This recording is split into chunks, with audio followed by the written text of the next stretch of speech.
안녕하십니까. 최영일의 시사본부 시작합니다. 자, 이제 8월과 함께 여름은 갔고요. 드디어 9월이 왔습니다. 자, 요즘 날씨도 그렇고 하늘도 그렇고 바야흐로 가을이 왔다 해도 과언이 아닐 겁니다. 오늘 낮 햇볕은 좀 따갑지만 가을볕도 그렇죠. 자, 오늘을 새로운 마음, 새로운 기분으로 시작하셨겠죠? 자, 국회도 오늘부터 정기국회입니다. 국정감사도 곧 시작되고요. 올해 나라 살림을 결산하고 내년 예산도 조정을 해서 확정 지어야 합니다. 한마디로 바쁩니다. 자, 그런데 본연의 업무보다 다른 일로 바쁜 것 같아서 걱정입니다. 자, 그냥 쉽게 가정에 비유해보죠. 올해 살림 잘 마무리하면서 겨울 따뜻하게 보낼 준비하고 내년도 계획 잘 세워서 알뜰하게 살면서 일상의 소소한 행복을 누려야 하는데 그냥 집안 싸움으로 연일 시끌시끌하고요. 심지어 가족 간에 법원에 가서 시시비비를 가리자 소송하고 하면 이거 아이들이 제대로 공부하겠습니까? 또 직장에 가서 일이 손에 잡히겠습니까? 자, 거창하게 정치란 어쩌고 저쩌고 전략이 어떻고 저떻고 하지 마시고 그냥 화해할 거 하고 털 거 털고 양보할 거 쾌히 양보하고 자, 잊을 거 잊고 좀 내일과 미래를 생각했으면 합니다. 자, 9월에는 좀 다르게 가는 모습 기대해도 좋을까요? 최영일의 시사본부 출발합니다.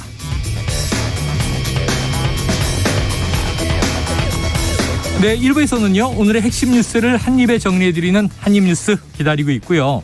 2부 10분 인터뷰. 자, 정의당 비례대표 의원 총사퇴 권고, 당원 총투표 진행 중인 정의당의 상황을 좀 짚어보겠습니다. 이어서 각설하고 시즌2 그리고 경제본부가 준비되어 있습니다. 한 입에 쏙 들어가는 뉴스와 찰떡궁합, 이 디저트송 신청 기다리고 있으니까요. 오늘 뉴스에 어울리는 노래가 있다 싶으시면 문자 샵 9730으로 자유롭게 보내주시기 바랍니다. 오늘의 디저트송 선정되신 분께는요. 치킨 쿠폰을 보내드리고 있습니다. 많은 참여 부탁드리면서 짧은 문자 50원, 긴 문자는 100원입니다.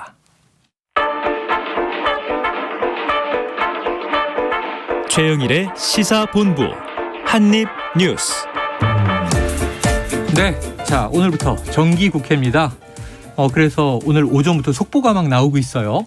지금 법안 손볼 것도 있고 특히 이제 종합부동산세, 종부세 지금 이게 세제 개편안을 정부에서 이미 발표했었잖아요. 네. 이게 국회에서 처리가 안 되면 11월 말에 문재인 정부 시절의 종부세가 그냥 날아온다는 거 아니에요. 그렇습니다. 자, 오늘 좀 속보가 나오던데 어떤 점들이 바뀝니까? 네, 지금 여야 기재위 이 간사들이 합의를 했습니다. 오전에 합의를 했는데 어떤 내용이냐면 일시적 2주택자와 고령자 그리고 장기 보유 1주택자 등에 대해서는 종합부동산세 부담을 덜어주자. 네네. 이 내용인데요. 그러니까 일시적 2주택 등은 주택수 계산에서 제외를 하겠다. 그리고 고령자, 장기 보유 1주택자는 종부세 납부를 연기하는 내용을 골자로 하고 있습니다. 네. 오늘 오후에 아마 본회의에서 처리가 될 예정인데요. 그런데 처리가 안 된 부분이 있어요. 합의가 안 된 부분이. 네네.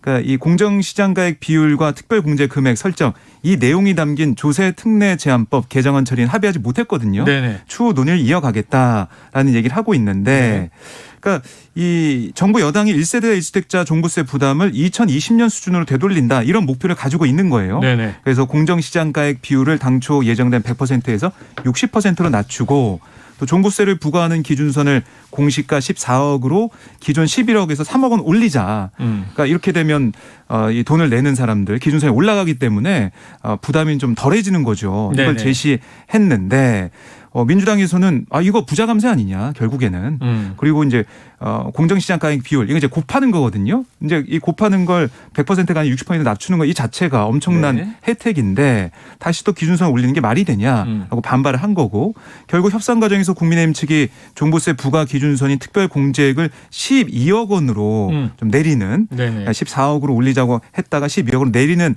절충안까지 내놨지만 민주당은 공정시장 가액 비율 손봐야지 그거 안 되면 안 된다. 라고 얘기하면서 평행선을 달리고 있는 그런 상황입니다. 네, 우리나라가 이게 집값이 말이죠. 사고 팔 때는 시가라고 하지만 네. 지금 이 부분에 있어서는 공시지가라는 게 있고 또 거기서 이제 이 과세 지표가 되는 이제 공정시장 가액이라는 게 있고 그러다 보니까 네. 집은 하나인데 집값이 여러 개예요. 이걸 이제 좀 맞추자. 네. 그래서 지난 정부에서는 계속 공시지가를 올려서 시가에 준하게 근데 차이가 있는 게 시가는 수시로 오르락내리락하지만 네. 공시지가는 1년에 한 번이기 때문에 이제 표준선을 잡아야 되는 거죠. 이 차이가 있는데 14억으로 올리면 대상자가 줄어들 것이고 현재는 11억 기준이고 자 이거 합의 될까요? 이 부분에 있어서는 일단은 두 가지로 나눠져 있으니까 공정시장 가액과 공시가 이렇게 나누다 보니까 네네. 방송을 들으신 분들은 서울 집값은 어디 조사해도 평균 10억 아니야? 라고 생각하실 수 네네네네. 있고 그리고 11억 뭐 12억 민주당 얘기하면 아직도 현실 반영 못하는 거 아니야? 라고 네네. 생각할 수 있는데 이제 공정시장 가액이 비율이 낮아지니까 사실상 이제 이 금액은 가치 조정이 돼야 되는 거거든요. 그러니까 앞에 부분의 비율 조정을 생각하지 않고 네. 뒤에 부분만 얘기하면 민주당이 정신을 못 차리는 걸 수도 있는데 그렇지 않다는 점이 일단 하나 있고 네. 이 부분을 제외하고 나는 일시적 이주택자라든지 고령자 그리고 장기 보유 이 부분에 대해서는 민주당이 사실은 그동안 또 얘기했었고 또 열린민주당 김진애 후보 같은 경우는 서울시장 후보 출마할 때 네네. 고령자 그리고 장기 보유자에 대해서는 네네. 감면을 해서 가야 된다라고 얘기를 꾸준히 해왔습니다. 네네. 그렇기 때문에 이 부분에 있어서 합의는 어렵지 않았을 것이고 일시적 이주택자는 노부모의 부양 목적으로 자식과 부모가 합가하는 네네. 경우가 해당이 되고 또 부부가 결혼을 할 때 이 부부 각자 한 명씩 주택을 보유하고 있었던 경우도 있을 거 아니에요. 이때 합가할 때 일시적인 이주택자가 됩니다. 네. 5년 이내에 매도하면 이제 이게 없애주는 것인데 그런 부분에 있어서는 이견이 없어서 결국은 공정시장 가액 이 부분이 직관적으로 들었을 때는 헷갈리거든요. 네, 굉장히 그렇습니다. 헷갈립니다. 네네. 그리고 14억 정부세는 14억 10억 이런 건 굉장히 직관적인데 이 가액 조정에 대해서 민주당이 물러나긴 좀 어려울 것 같습니다. 네. 네. 자, 그러니까 어제도 보면은 권성동 원내대표랑 이재명 대표가 만났을 때 이 예. 얘기를 권 원내대표가 했어요. 아니 이 이주택자 종부세 완화 후보 시절 공약했는데 네네. 그 협상이 진행 중인데 잘 안 되고 있다. 그래서 어떻게 할 거냐 이런 취지로 물어봤더니 이 대표가 뭐 종부세 논의는 당의 가급적 협력적 입장을 가지라 이렇게 얘기를 했다는 거예요. 네네. 그래서 종부세 관련해서는 완화는 합의를 했는데 공정시장 가액 비율이 지금 안 맞고 있는 거고. 근데 이재명 대표가 어떤 얘기를 덧붙였었냐면 아니 원내대표가 지나치게 과도한 욕심은 내지 마시라 이렇게 얘기를 했거든요. 네. 그러니까 이걸 비율까지 막 조정해서 너무 많이 깎아주는 건 안 된다. 그런 생각을 민주당이 하는 것 같습니다. 네네. 자, 차이가 있습니다.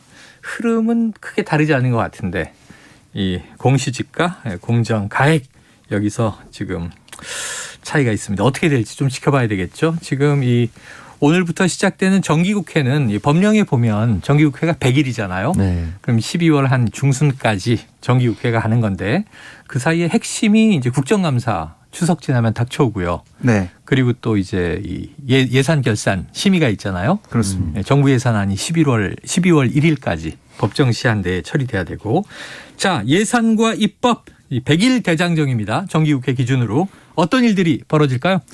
여야가 뭐 치열하게 좀 공방을 펼칠 것 같아요. 네. 우선 야당 입장에서는 지금 현 정부에서 여러 가지 불거져 있는 의혹들 그리고 민생에 대한 우려들 이런 네. 것들을 지적을 할 것 같고요.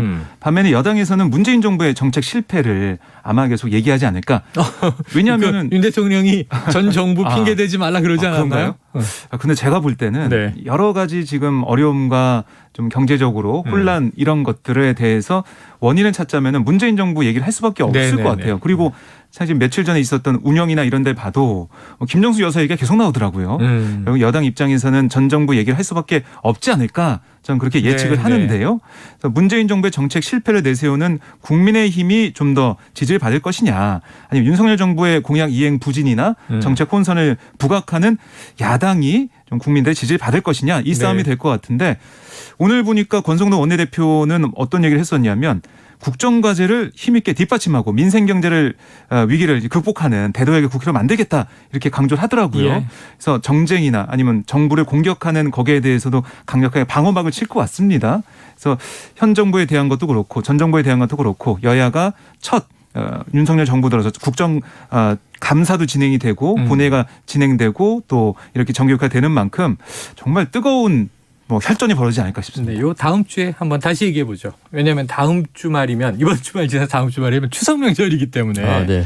밥상머리 민심 얘기를 우리가 반드시 하게 돼 있어요. 네. 그래서 지금 이제 정기국회 돌아가는 상임위별로 어떤 이슈들이 주로 추석에 민심의 밥상에 오를 것인가 한번 따져봐야 되겠죠. 자, 다음 이슈로 가보겠습니다. 자, 이재명 민주당 대표 한덕수 국무총리를 만났는데 자, 이 초대기업의 세금을 왜 깎아주나 뭐 작심 비판을 했다고요? 네, 그러니까 어제 권성동 원내대표 만날 때부터 계속해서 뭐 서민과 중산층을 위한 그런 정책이 필요하다. 민생에 대한 얘기를 많이 하고 있는데요. 오늘도 한덕수 총리를 만나서 어떤 얘기를 했냐면 초대기업 세금은 왜 깎아주는지 이해가 안 된다. 이렇게 작심 비판을 한 거예요. 3천억 원 영업이익이 초과되는 초대기업 세금을 왜 깎아주냐. 그리고 총리도 감세 동의했냐 이렇게 물어보니까 한 총리가 저도 동의했다. 죄송하다 이렇게 얘기를 했어요. 네네. 그래서 뭐 법인세율 같은 게 OECD 전체 평균이 21%인데 우리가 법인세가 25%돼 있어서 하향 조정할 수밖에 없었다. 이렇게 얘기를 했더니 이재명 대표가 그게 서민들 영구임대주택 짓는 예산을 줄일 만큼 급한 일이었나. 그러니까 어제 권성동 원내대표한테 지적했던 걸 똑같이 맞아요. 정부를 대표하고 있는 한덕수 총리한테 물어본 거예요. 네. 그리고 이제 세금도 서민 세금을 깎아줘야 한다. 이렇게 얘기하면서 뭐 주식 양도소득세 얘기를 하고 그랬더니 한 총리가 아니 세계 전체가 금융정책을 정상화하는 과정에서 주식시장이 하향 압력을 많이 받아서 뭐 세금 깎아주는 게 전체적으로 활성화에 도움되지 않겠냐 이런 판단을 했다는 거예요.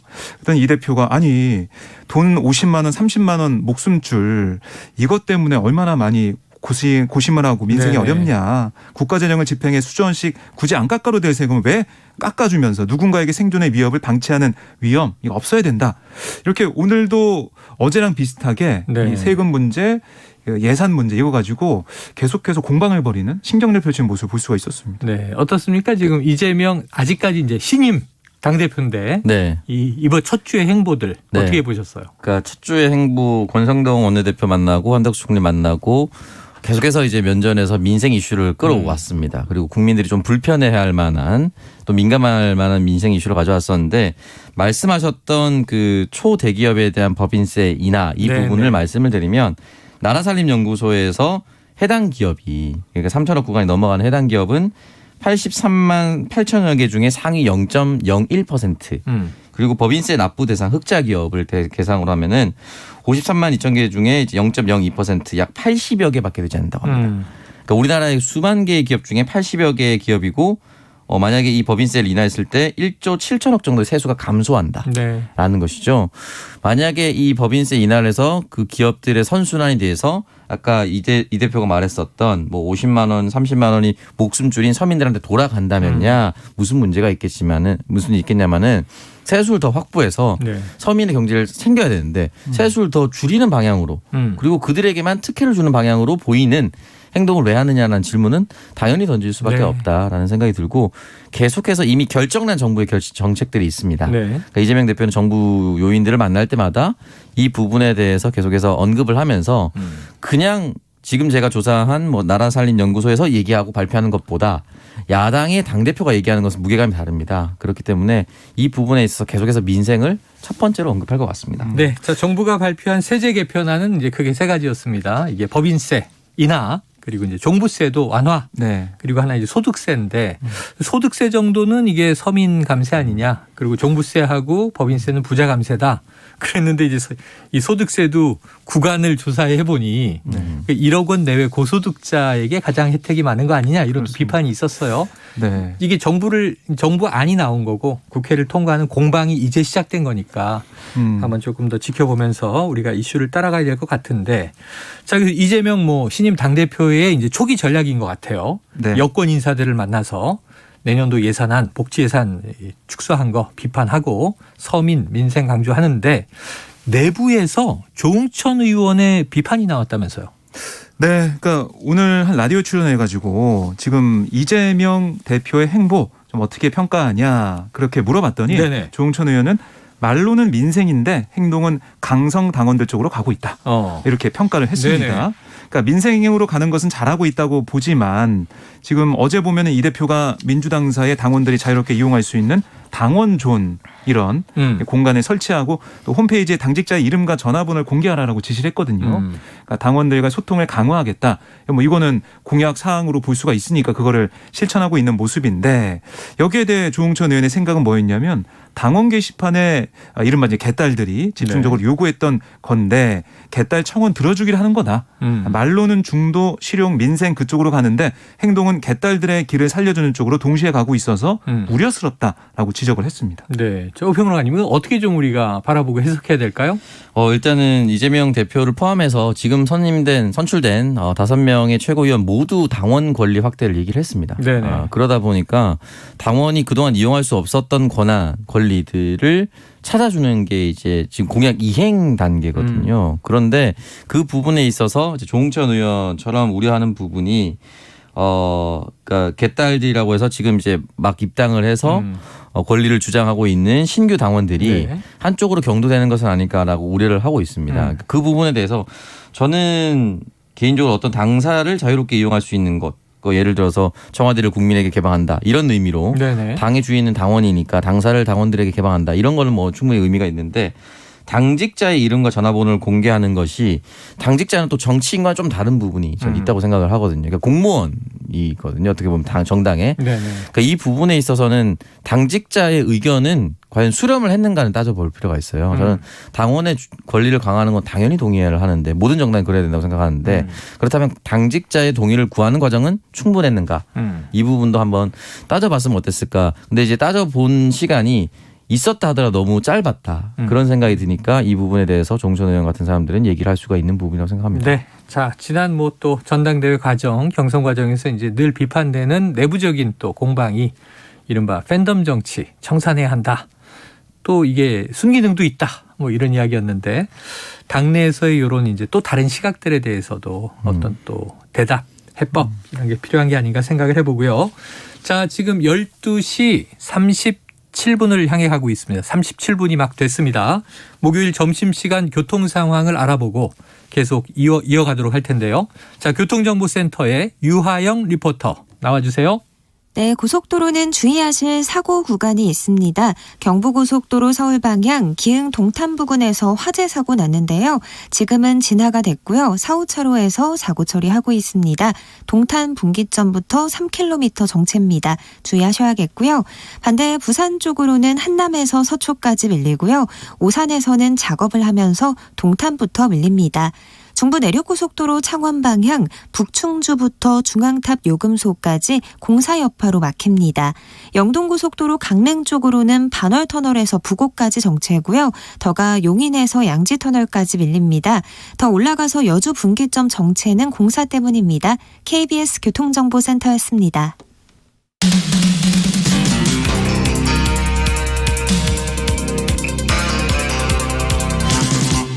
최영일의 시사본부.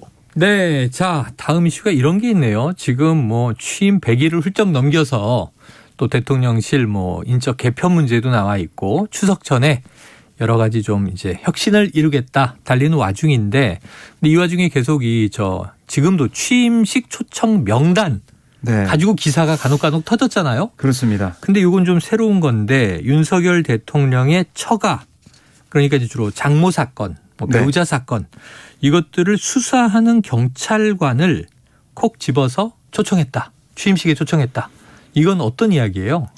그러니까 이 경기남부 경찰청의 반부패 경제범죄수사대 소속 A 경위가 이 취임식에 이 당시 이 특별 초청 대상자로 포함이 돼서 참석을 했다는 겁니다.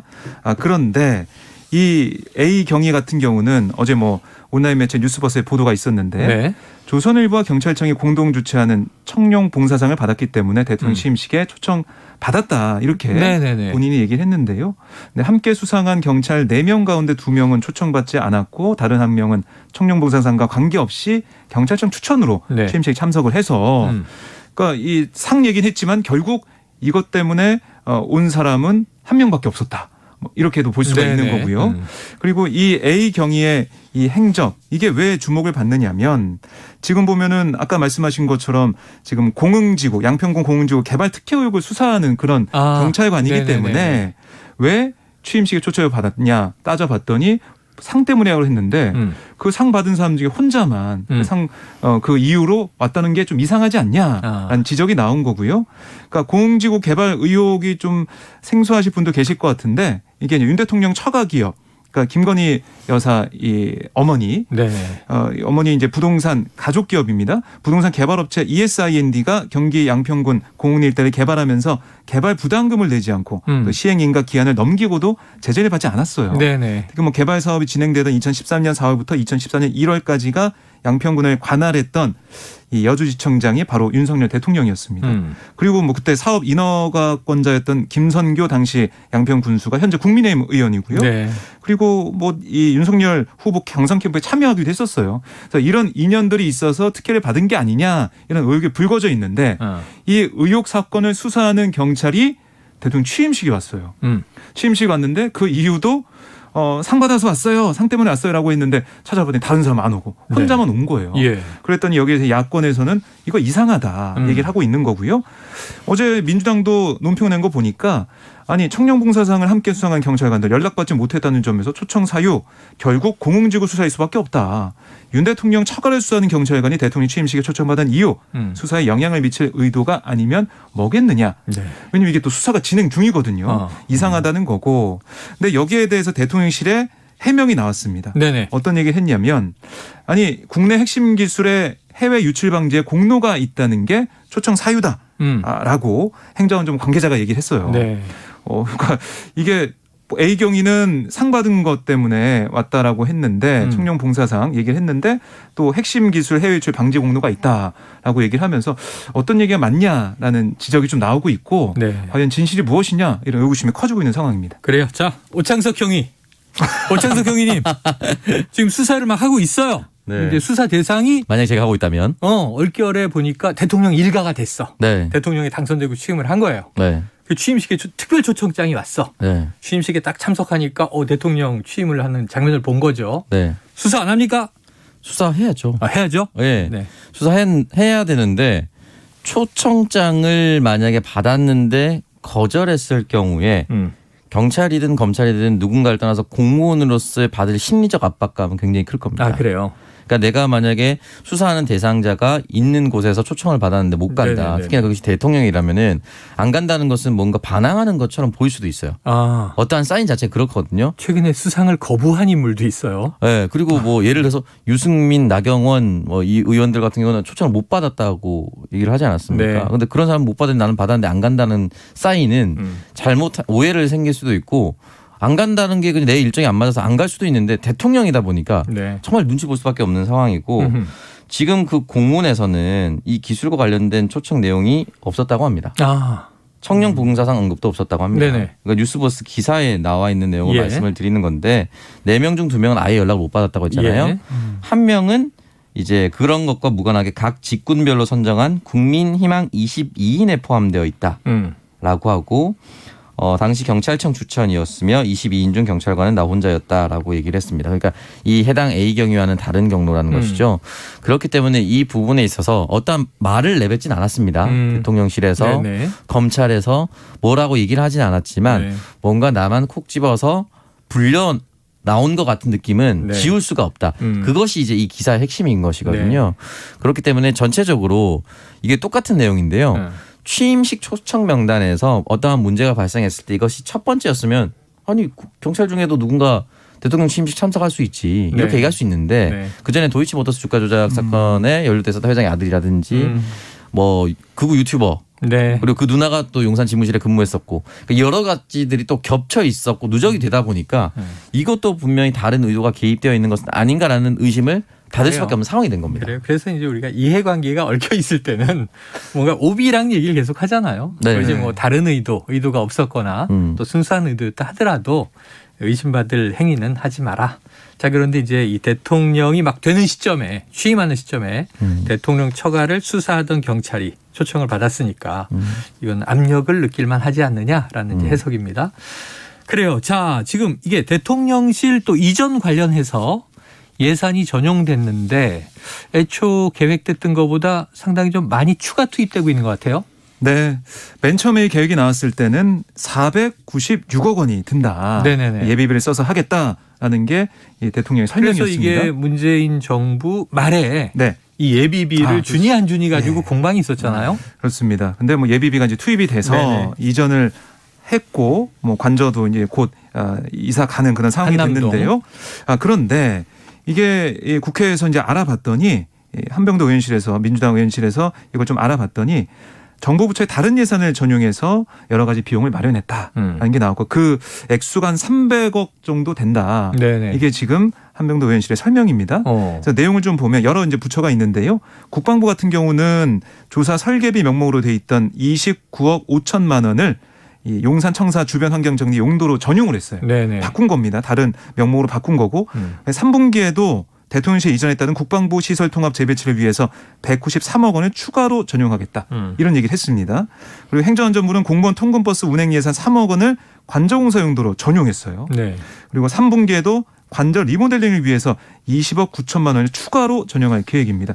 경찰청도 급식비 명목으로 돼 있던 예산 11억 4,500만 원 이걸 대통령실 주변 경비를 담당하는 100일 200기 경비단 이전 비용으로 썼고 3분기도 또 돈을 씁니다. 경호부대 이전 관련 공사 비용으로 예비비 50억을 추가로 지금 받아서 쓰겠다 네, 이런 네. 얘기를 하고 있어요.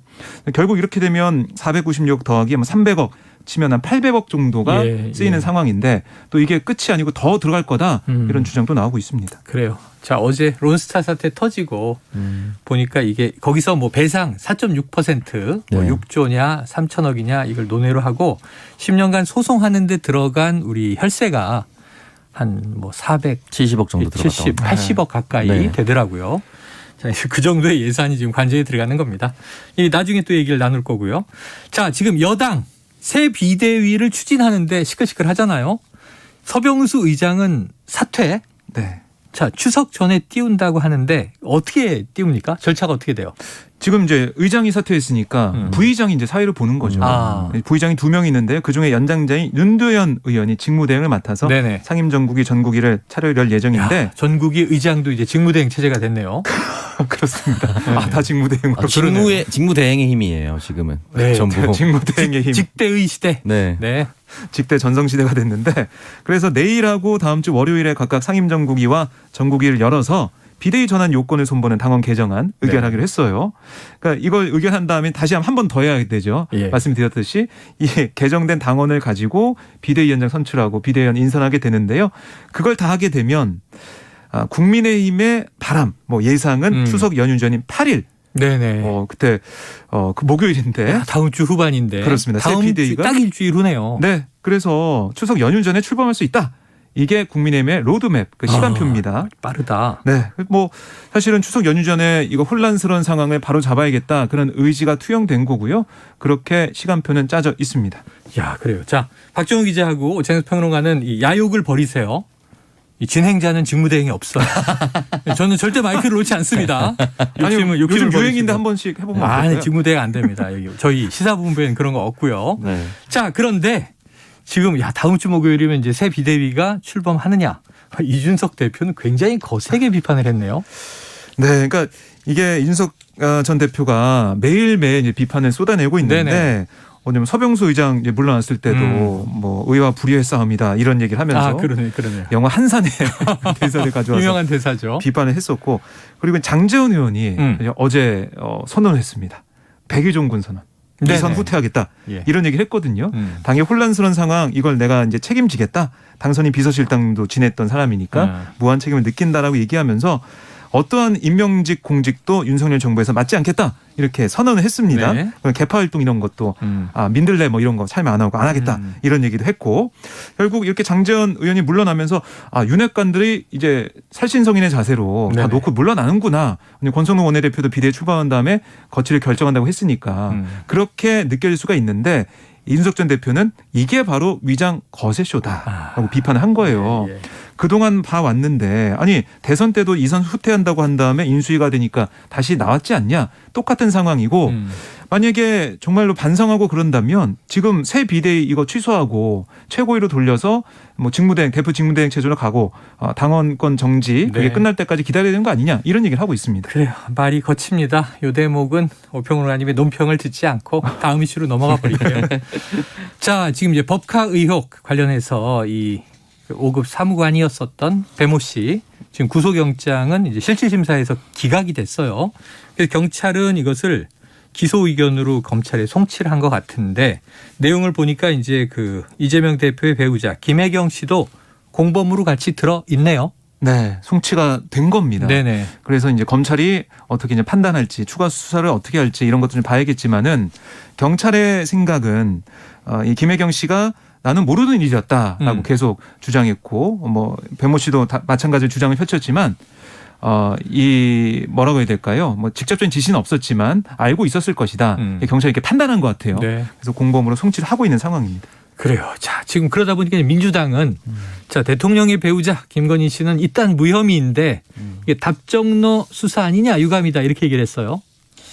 당연히 이렇게 얘기할 수밖에 없고요. 그러니까 뭐 어려운 뭐 도이치모터스 주가 조작 사건이라든지 여러 가지 얘기할 필요 없이 국민들이 직관적으로 판단할 수 있는 논문 관련된 내용. 아, 네네네. 허위학력과 관련된 국민대 판결이 나오지 않았습니까? 판결이라기보다는 이제 국민대의 입장이 나왔는 그렇죠. 것인데 다른 걸 다 떠나서 그 흔히 말하는 membership 유지에 대한 이 영어 이니셜에 대한 부분. 오늘 동아일보에서는 윤석열 대통령을 향해서 총재를 CHONG 영어로 이렇게 총재. 이제 비틀어서 이제 비판을 했어요. 이게 일종의 밈이 돼버렸습니다. 그러니까 취임한 지 100일밖에 되지 않았던 대통령에게 이 정도 밈을 같은 보수 언론사에서 칼럼 쓰는 건 정말 쉽지 않거든요. 그러니까 이거는 국민들 입장에서 봤을 때도 어떤 여러 가지 검찰의 고강도 수사가 아니라도 이상하다는 거예요. 네네. 근데 그 과정에서 김건희 씨와 관련된 것은 무혐의고 김혜경은 계속 송치한다. 계속 엮으려고 한다. 이 입장을 민주당에서는 낼 수밖에 없는 상황인 것입니다. 네. 자, 이 와중에 지금 또 이제 이재명 성남시장 당시 이제 위례 신도시에 대한 수사도 새롭게 들어가 있습니다. 자, 이게 지금 저희 전현희 권익위원장도 전화 인터뷰를 여러 차례 했는데요. 지금 계속 이제 사퇴 압박 받고 있다. 심지어 이제 지각을 빌미로 감사하는 게 이게 말이 되느냐 이렇게 막 성토를 했어요. 그런데 이제 권익위의 부위원장이 있는데 이정희 부위원장 사의를 표했습니다. 이 전방위적 감사에 피로가 누적됐다. 네. 자, 그럼 사퇴한 건가요? 네, 뭐 이제 사퇴하는 수순으로 가는 네. 거고요. 어제 사퇴 의사를 밝혔다고 해요. 물러나게 되는데 그동안 계속해서 감사원에 여러 가지 이 감사가 있었고 더 이상 사회적인 명예감이나 자존심에 손상을 입을 수 없다고 판단했다. 그걸 지키기 위해서 떠나는 게 맞다라고 얘기를 했어요. 그러면서 전현희 위원장에게 죄송하게 생각한다 이렇게 얘기를 했는데요. 그러면서 한 말이 이 권익위의 이 독립성, 중립성은 보장돼야 된다 이렇게 거듭 강조를 했습니다. 네, 일종의 좀 뭐 내가 직은 던지지만 이제 문제를 제기한 그런 상황인데 그럼 전현희 이제 권익위원장은 더 외로운 상황인데 오평론가님. 네. 임기 버틸 수 있겠습니까? 어떻게 보세요? 다른 부위원장들과 다른 위원들이 어떻게 판단할지 좀 따라 다를 텐데 네. 아마 조직 내부에서 위원장 당신 한 명 때문에 우리 너무 힘들다라고 하면은 위원장 버티기 힘듭니다. 아, 그렇겠네요. 예. 그러니까 임명이 갓된 사람이 아니라 임기가 얼마 남지 않은 사람이거든요. 그렇기 때문에 아마 이게 신호탄이 될 수도 있다. 네. 근데 전현희 위원장은 임기를 꼭 채우겠다라고 강력한 의지를 표명했으니까 조금 더 지켜봐야 될 텐데 좀 이렇게 되면 상황이 좀 쉽진 않을 겁니다. 네, 쉽지 않을 것이다. 그렇죠. 이제 조직이 나 때문에 힘들다. 이런 심리적인 압박에 시달리게 되면 쉽지 않을 것 같다. 자, 지켜봐야 될 상황입니다. 자, 이 와중에 이준석 대표는 2차 가처분 이제 신청을 내서 14일로 잡혔는데 네. 이 추석 전에 결정해달라. 기회를 당겨달라. 이런 또 변경 신청을 냈습니다. 자, 오늘 한입뉴스 여기서 정리합니다. 박정호 기자, 오창석 평론가 수고하셨습니다. 고맙습니다. 자, 오늘의 디저트송은요. 청취자 7165님이 신청하셨습니다. 서로 협치를 해도 모자르는 시국에 여당은 집안 싸움에 혈안이 되어 있으니 참 답답합니다. 정기국회가 시작한 만큼 여야가 부디 민생을 위해 일해달라는 의미에서 김광석의 노래 두 바퀴로 가는 자동차. 앞바퀴 뒷바퀴 균형이 맞아야죠. 여야 협치를 기대하셨습니다. 자, 치킨 쿠폰 보내드리고요. 노래 듣고 2부로 돌아옵니다. 자동차 네 바퀴로 가는 자전거 물속으로 나는 비행기 하늘로 나는 돛담배 복잡하고 아리송한 세상 위로 오늘도 에드벨론 떠있건만 호수에게 잡혀온 잉어만이 한숨을 내쉰다 남자처럼 머리 깎은 여자 여자처럼 머리 긴 남자 가방 없이 학교 가는 아이 비 오는 날 신문 파는 애 복잡하고 아리송한 세상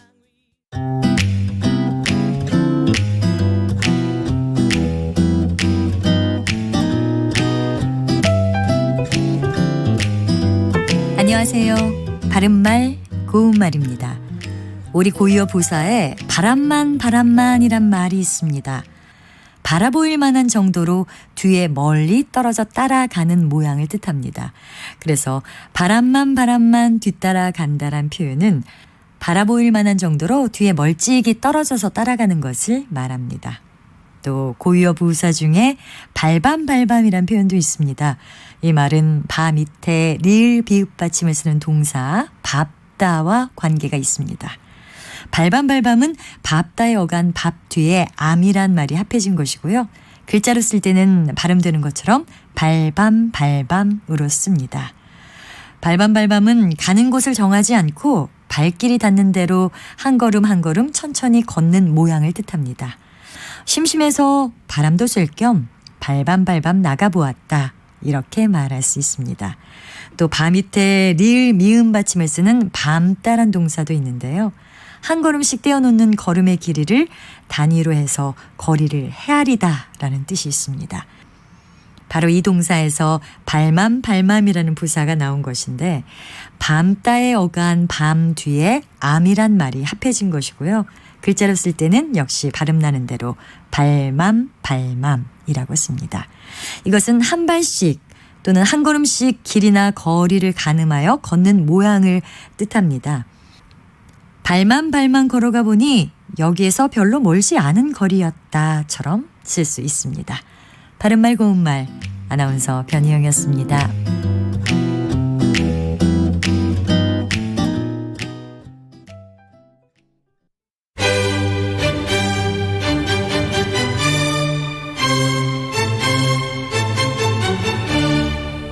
여유로운 저녁 시간 고품격 시사토론과 함께하세요.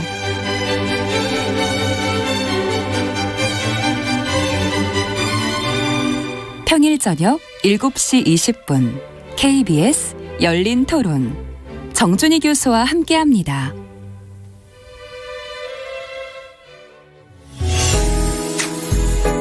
역사, 예조판서 그다음에 좌천성을 지낸 유근이라는 분, 이분이 경제, 달러가 좀 전 세계적으로 좀 귀해졌습니다.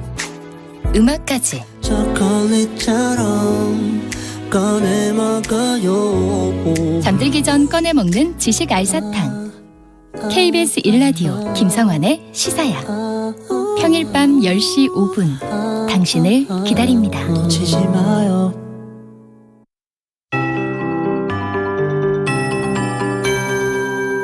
KBS 58분 날씨.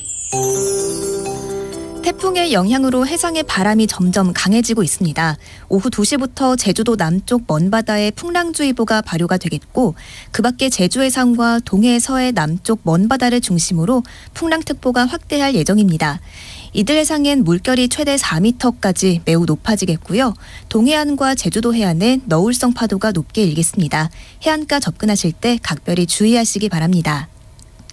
제11호 태풍 흰남노는 대만 동쪽 해상까지 이동을 했습니다. 다음 주 초반엔 서귀포 남쪽 해상에 접근할 것으로 보이는데요.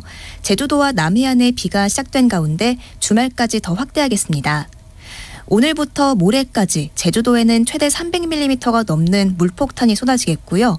남해안에도 최대 100mm, 내일 아침부터는 경북 동해안과 강원 영동에도 최대 30에서 60mm의 비가 오겠습니다.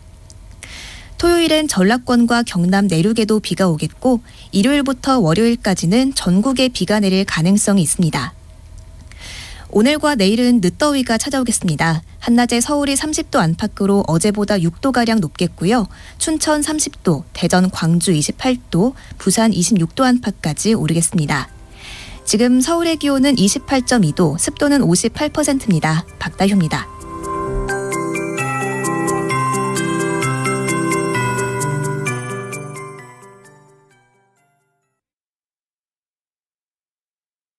정성을 다하는 국민의 방송 KBS가 한시를 알려드립니다. AM 711kHz, FM 97.3MHz, KBS 1라디오입니다.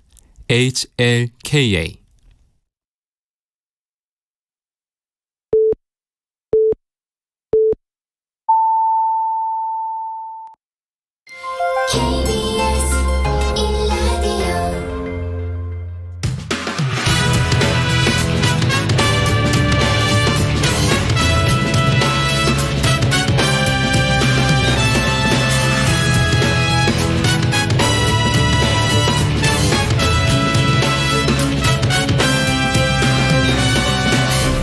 KBS 1라디오 최영일의 시사본부.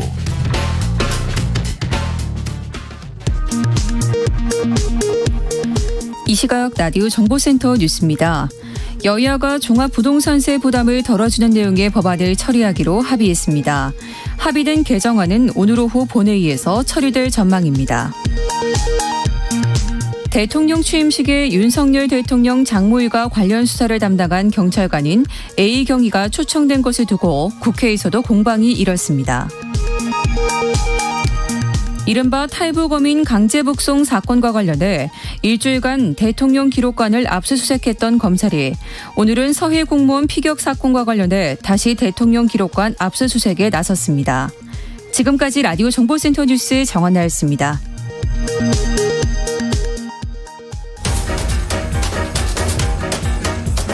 최영일의 시사본부 10분 인터뷰. 네, 화제 이슈를 콕 짚어보는 10분 인터뷰 시간입니다. 잇따른 선거 참패로 전면적인 혁신을 예고하고 있는 정의당. 지금 정당 역사상 처음으로요. 비례대표 의원 총사퇴 권고 당원 총투표를 실시하고 있습니다. 자, 이번 투표는 강제력이 없는 권고안이지만 정의당 소속 국회의원 6명 중 5명의 거취가 여기 또 담겨 있죠. 정치적 파장은 불가피해 보입니다. 그동안 저희가 거대 여야 이야기만 했는데 자, 제3당으로서의 정의당 앞으로 어떻게 될 것인가. 자, 오늘은요. 비례대표 의원 총사퇴 권고안을 발의하신 정호진 전 정의당 수석 대변인을 모시고 이야기를 나눠보겠습니다. 어서 오십시오. 네, 반갑습니다. 요새 마음이 무거우시죠? 네, 많이 무겁습니다. 네, 네. 당원 총투표 주문 자체가 대단히 무거운 주문이고 사실 그렇죠. 저도 상당히 발의 전까지 고심을 많이 했던 부분이기 네, 때문에 결코 유쾌할 수 없습니다. 많이 네, 무겁습니다. 혁신이라고는 하지만 네. 사실은 환골탈태를 위해서는 또 고통을 감내해야 되니까. 자, 어제부터 온라인 투표가 시작이 됐습니다. 네. 오늘 오전 9시 기준 투표율 보니까요. 15.67%. 그럼 이제 20% 달성은 문제가 없어 보이고 예. 중요한 건 투표의 결과인데 어떻게 전망하세요? 솔직히 말씀드려서 잘 모르겠습니다. 예. 사실 반대 측 같은 경우는 당의 가장 큰 정파가 전면적으로 나서고 있는 상태인데요. 네네네. 사실 저는 발의했을 때부터 지금까지 사실 오로지 당원들의 힘으로 여기까지 왔습니다. 그렇기 때문에 결과 또한도 당원들을 믿고 네. 당원들을 바라볼 뿐입니다. 저는. 네. 자, 발의를 하셨고 진행 중이고 네. 결과는 뭐 곧 나오겠습니다만 어떻게 나올지는 안개전국이다. 알 수 예. 없다. 솔직한 심경을 말씀해 주신 것 같아요. 자, 이 대선 그리고 지방선거 연달아 낮은 득표율을 기록한 부분 아무래도 이번 총투표의 원인일 수밖에 없을 텐데요. 예, 예. 그럼 정 전 대변인님이 생각하는 정의당의 이제 실패 원인은 뭘로 짚고 계십니까? 사실 제가 대표 발의했을 때도 언급했던 것이 정의당이 상당히 위기이고 지금 존폐를 걱정하는 상황인데 네네. 이 위기의 모든 원인이 비례대표 국회의원들이 제공한 것은 아니다. 대단히 복합적이다. 그러나 그럼에도 불구하고 사실 정의당은 6석의 작은 정당입니다. 네. 그러다 보니 국회의원들의 권한이나 영향력이 다른 정당의 국회의원 한 분과는 비교할 수 없는 큰 영향을 갖고 있고요. 네. 그리고 주요한 현안이 있을 때마다 지도부와 함께 결정한 사실상 지도부입니다.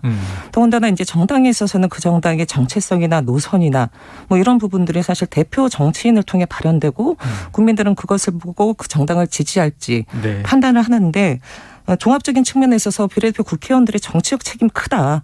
그렇기 때문에 그 책임에 대한 부분들을 사퇴 공고로 당원들에게 묻게 된 것이죠. 네, 그래요. 그렇다면은 뭐 발의를 하셨지만 당원들의 의사를 좀 수렴하시기 위해서 당원들도 많이 만나셨을 거고 예, 직접 예. 만나셨을 거고.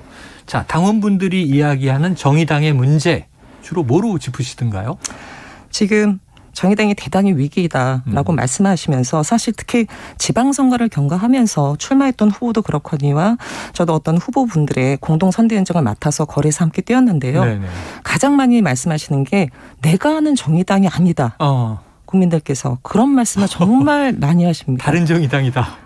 너무 가슴 아픈 부분이거든요. 네네네. 사실. 그렇기 때문에 정말 정의당이 다시 국민들에게 신뢰받고 지지를 얻기 위해서는 지금 이대로 가면 안 된다. 네. 지난 2년은 그대로 가는 것이 아니라 이제 지난 2년을 끝내고 새로운 앞으로 2024년 총선을 앞두고 새로운 정의당의 길을 만들어가야 되는 것이 아니냐. 이렇게들 많이 말씀하십니다. 이렇게 시간을 보낼 수는 없다.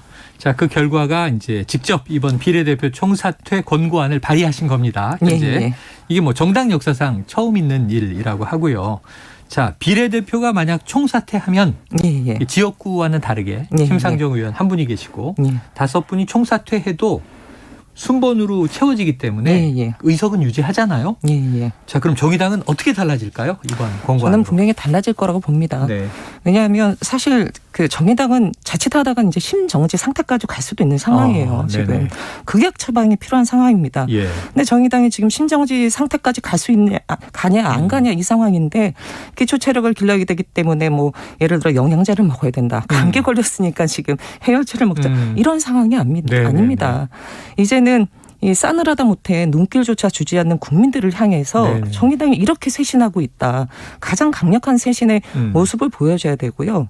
모두가 정의당 위기다. 혁신해야 된다라고 얘기하는데 말과 글로 해서는 안 됩니다. 이제 실체가 분명한 행동으로 보여줘야 되기 때문에 정의당으로서는 극약 처방을 내놓을 수밖에 없는 것이고 그렇게 해야지 정의당이 달라질 수 있다라고 자신 있게 말씀드릴 수 있습니다. 뭐 감기에 걸리거나 부분적인 위기가 아니다. 총체적인 위기고 응급실 가서 그렇죠. 심정지 CPR을 해야 되는 상황이다. 예, 맞습니다. 그게 사실 생각해 보면 정의당이 뭐 다수당이었던 적은 없어요. 항상 소수 의석이었지만 그래도 메시지만은 선명한데 제가 시사 프로그램 진행하면서 좀 놀라운 게 최근에 정의당 이슈를 거의 다룬 적이 없거든요.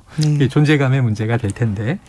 자, 그런데 이제 이런 질문이 나옵니다. 왜 비례대표들만 해당되느냐? 또 심상정 의원은 왜 빠졌느냐 하는 지적도 있고요. 투표가 끝나면 입장을 내놓지 않겠는가 싶은데 심의원의 의중은 좀 어떻게 보고 계세요? 제가 의중을 직접 여쭤보지 못했습니다. 한 번도 통화를 안 해봤고요. 그래요? 네, 사실 가장 많이 받은 질문 중에 하나가 아니 왜 심상정 국회의원은 빠졌냐. 다 같이 물어봐야 되는 거 아니냐 했는데요. 비례대표 국회의원들은 정의당의 당원들에 의해서 선출되신 분입니다. 그런데 심상정 의원께서는 지역구 국회의원이시고 지역구 유권자들이 선출해 주신 분이지 않습니까? 그렇죠. 그 지역구 유권자들의 권한, 권리를 저희가 회수할 수는 없었습니다. 다만 이 과정을 경과하는 속에서 심상정 의원께서 분명히 정책 입장을 표명하실 거라고 저는 생각합니다. 아마 연대 책임도 있을 것이고 또 리더시니까 리더로서의 책임도 더 클 수 있고 이 압박이 당연히 크게 될 것 같습니다. 자, 일각에서는 비례대표 5인이 뭐 불법을 저지른 것도 아니고 당헌 당규를 위반한 것도 아니고 사퇴 권고라고 하는 게 너무 야박하다 이렇게 얘기해요. 뭐라고 답 주시겠어요? 비례대표 사퇴 권고 주문이 정치적 책임을 지고 당 쇄신을 위한 사퇴 권고입니다. 말씀하셨듯이 불법을 저질렀거나 비사실이 있거나 당원 당규 위반은요. 당원 중투표가 아니라 당원 소환이라는 제도가 있습니다. 당원 소환을 통해서 가결이 되면 즉각적으로 출당 조치를 하게 돼 있어요. 정치적 책임을 묻는 것과 불법적인 일을 한 것과는 전혀 다른 성격의 부분입니다. 그렇기 때문에 이걸 야박하다고 말하는 거는 좀 어폐가 있고요. 특히 정치라는 게 앞서도 말씀드렸듯이 권한과 책임만큼 그에 비례해서 권한과 영향력만큼 그에 비례한 책임이 있는 거 아니겠습니까? 그래서 책임을 묻는 부분이라고 보시면 됩니다. 근데 이제 정치적으로는 뭐 워낙 우리가 여러 가지를 해석하다 보니까 지금 집권 여당 상황을 놓고도 왜 저러는 거냐에 대한 이제 시각들이 다 다르잖아요. 그러니까 일각에서 이런 얘기도 있어요. 류호정 의원이나 장혜영 의원이나 이 정치에 대한 문제의식이 본질 아니냐 하는 해석들도 있고 또 여기에 대해서 장혜영 의원은 차라리 정확하게 장혜영의 이런 점이 문제다라고 지적해달라. 그렇다면 더 생산적인 토론을 할 수 있지 않느냐 하는 입장이던데. 저희가 5명의 국회의원에 대한 책임을 물었습니다. 개개인의 잘잘못을 따지자는 게 아니거든요. 그렇기 때문에 2명에 대한 두 분에 대한 부분이 본질 아니라고 하는 거는 말 그대로 이 본질을 호도하는 부분이라고 보고요. 본질이 아니다. 그리고 사실 장혜영 의원이 어젠가 유튜브에서 이런 말씀을 하셨다는 걸 들었는데요. 좀 대단히 이해가 가지 않습니다. 왜냐하면 지난 25일에 비례대표 국회의원들이 입장문이 나왔습니다.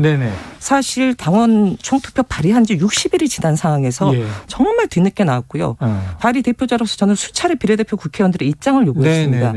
그런데 너무나 늦게 나왔고 사실 절차도 문제가 많았었거든요. 근데 일단은 그 내용이 뭐냐면 머리 숙여 사과한다. 그리고 당원들의 이런 기대에 부응하지 못했다. 그리고 가장 핵심적인 거는 책임을 통감한다. 네네네. 이런 부분이었는데 네. 갑자기 이제 와서 장혜영 의원이 내가 뭘 잘못했는지 이걸 알려달라 이렇게 하면 25일 발표한 그 비례대표 국회의원들의 입장문, 네네. 사과문은 거짓이죠. 네. 거짓이라는 것을 스스로 인증하는 거 아닌가. 메시지가 다르네요. 예. 아니 그렇지 않습니까? 머리 숙여 사과하고 책임을 통감한다. 정책 책임을 통감한다 했는데 내가 뭘 잘못했냐라고 네. 나온다면 그 사과문은 그 입장은 도대체 뭡니까? 예. 가짜라는 거죠. 그렇게 되면. 예. 이해가 안 갑니다. 둘 중에 저는. 하나는 가짜일 텐데. 예. 그럼 책임 통감이 사실 권고한 이제 이번 투표의 의미인 것 같아요. 예, 맞습니다. 개개인의 색깔이 어떻고 누가 문제고가 아니라 그런 거면은 아까 말씀하신 대로 뭐 소환을 하든가 윤리위에 올리든가 하겠죠. 이거는 당을 혁신하기 위한 책임을 총체적으로 지라 그런 의미라고 이제 말씀해 주고 계십니다. 자, 총투표 자체가 꼼수다. 이런 이제 반론도 있어요. 그 근거는 정의당의 당원 당규에 따르면 선출된 당 공직자에 대한 탄핵 불신임은 말씀하신 대로 당원 소환을 통해서 하게 돼 있는데 당원 소환은 이 당권자의 10% 이상이 발의, 전체 당원의 50%가 투표, 그중 과반 이상이 이제 돼야 가결. 근데 이제 권고라는 조건을 붙여서 일반 투표한 건으로 둔갑시켰다. 절차적인 이제 하자 지적인데 어떻게 답변 주시겠어요? 이게 반대하시는 분들의 논리 중에 하나인데요. 이건 대단히 억지 논리라고 생각이 듭니다. 네.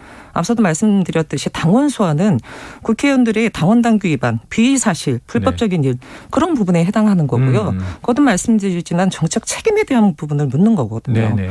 근데 제가 정말 이해 못하는 부분은 7월 9일 날 그 당 비대위원장이 당원 총투표 관련된 그 발의 대표자 그 신청서를 발급을 해줬어요. 네네네. 7월에 이미. 그렇죠. 7월 9일 날 있었고 8월 7일 날 1,200의 당원의 서명을 받아서 발의가 됐고 8월 16일 날 총투표 성사가 당 선거관리위원회에서 공고가 됐습니다. 절차적 하자 문제점을 얘기하려면 당 비대위원장한테 얘기해야죠. 네네. 그걸 왜 당원들을 향해서 이것은 지금 절차적 하자가 있다라고 얘기합니까? 네네. 저는 이해를 못하겠고요. 두 번째는 사실 거의 60일 가까이, 2달 가까이 이 과정 속에서 이 지금 이거는 절차적 하자가 있다라고 문제 제기를 했었으면 네네. 사실 7월 달에 부터 문제 제기를 했었어야죠. 네. 근데 이제 와서 얘기하는 거는 사실 뭐 뒷북이고 논리가 부족하니까 억지로 지금 주장하는 것이 아닌가 이런 생각이 듭니다. 대단히 아쉽습니다. 그럴 수 있겠네요. 예.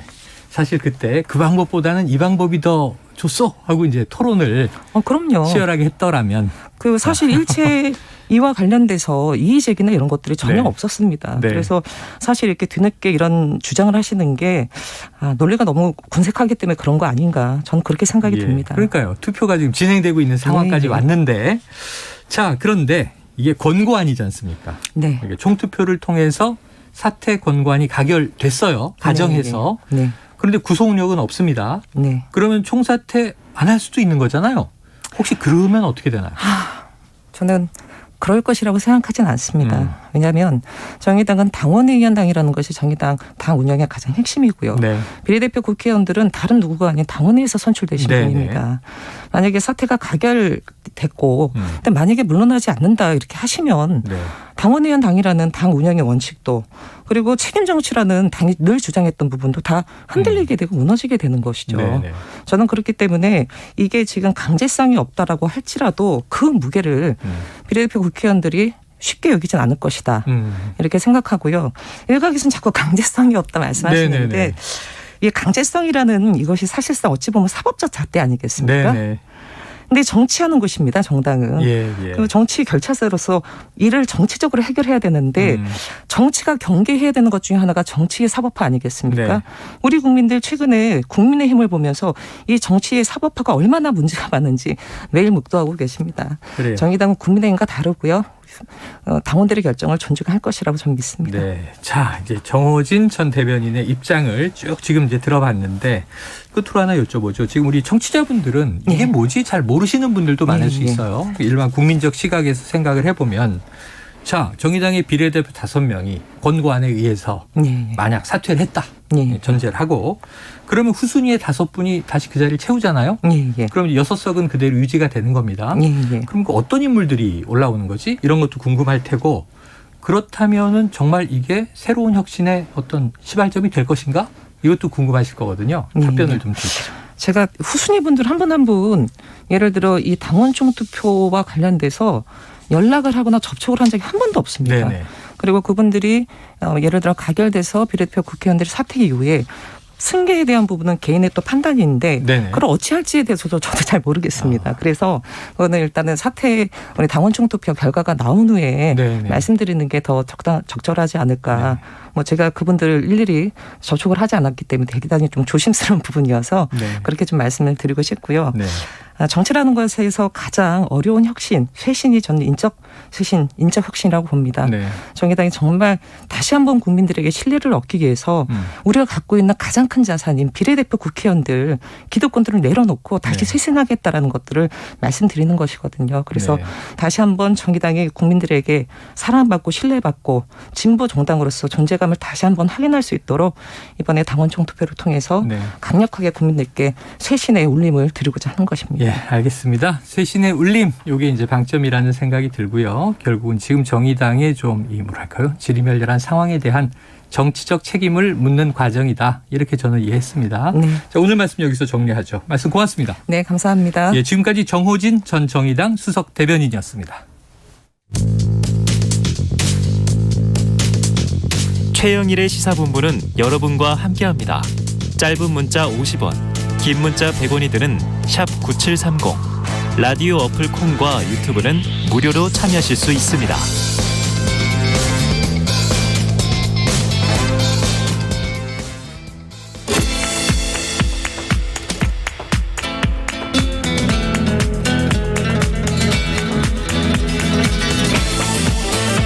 네, 정치권의 허심탄회한 속내를 들여다보는 시간이죠. 날 것 그대로 각설하고 시즌2. 자, 장성철 공론센터 소장 그리고 현근택 변호사 나오셨습니다. 두 분 어서 오세요. 네, 안녕하세요. 할 말 없는 장성철입니다. 왜 할 말 없어요? 왜? 일이 이렇게 많은데 이슈도 쏟아지고. 이 상황에서 지금 할 말이 있으면 이상하거나 멘탈이 강하거나 둘 중에 하나입니다. 장 소장님이 예전에 굉장히 이런 상황에도 불구하고 막 얘기했잖아요. 네네. 최근에 뭔 일이 좀 있나 봐요. 아, 그래요? 네. 의기소침? 아니 위에서 뭐 내려왔나. 야, 말 조심해라. 뭐 이런 거 아니에요? 이쪽에 있는 분들 다 받는 대통령 추석 선물도 못 받는 이런 저의 처지에 대해서 참 한탄스럽습니다. 아, 선물 안 줘서 지금 삐졌어요. 그런 건가? 선물 안 주면 더 까야 선물이 나오는 거 아니에요? 현 변호사님 받으셨어요? 나는 못 받죠. 아니 예전에 여당이 있을 땐 받았죠. 지금 야당한테 줄 리가 전 없잖아요. 정권에서 받으셨겠죠. 네, 전 정권에서 받았죠. 서글픕니다. 네, 지난번 연찬회 보니까 뭐 시계도 많이 풀고 그러셨던데. 시계도 의원실마다 5개씩 줬다고. 자, 그래요. 바로 들어가 보죠. 지금 현근택 변호사가 뽑으신 이번 주 키워드 306억 더 썼다. 이거 아까 저희가 일부에서 다룬 고액인 것 같고요. 자, 장성철 소장께서는 대통령실 칼바람. 네. 이건 두 분 다 이 정부 여권 얘기네요.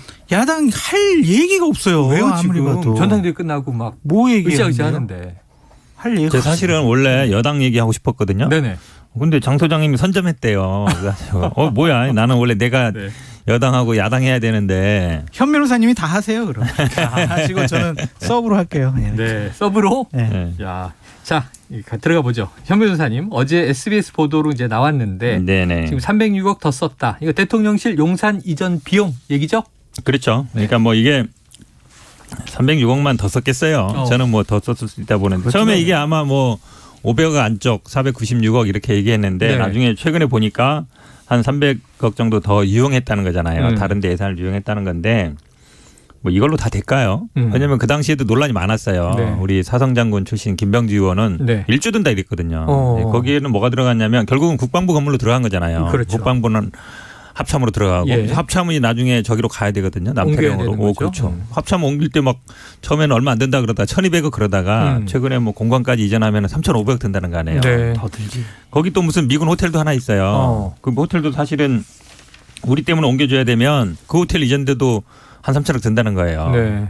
거기 사이버 사령부도 옮겨야 되고 지금 이제 임시로 다 막 집어넣었잖아요. 네, 여기저기 집어넣었는데 네. 이게 사실은 임시 체제가 갈 수 없잖아요. 그러면 어딘가로 다 가야 되는데 그 국방부 큰 건물을 다 밀어냈으니 이거 앞으로 이제 더 들어가겠죠 계속. 네네. 근데 어떻게든 뭐 돈을 줄이려고 하겠죠. 돈 얼마 안 들었다 하려고. 그래도 청와대를 국민에게 돌려드린 거는 돈으로 따질 수 없는 천문학적인 가치가 이익과 있다? 혜택과 가치가 있는 거 아니겠습니까? 그 목소리 자신이 없어요 이렇게.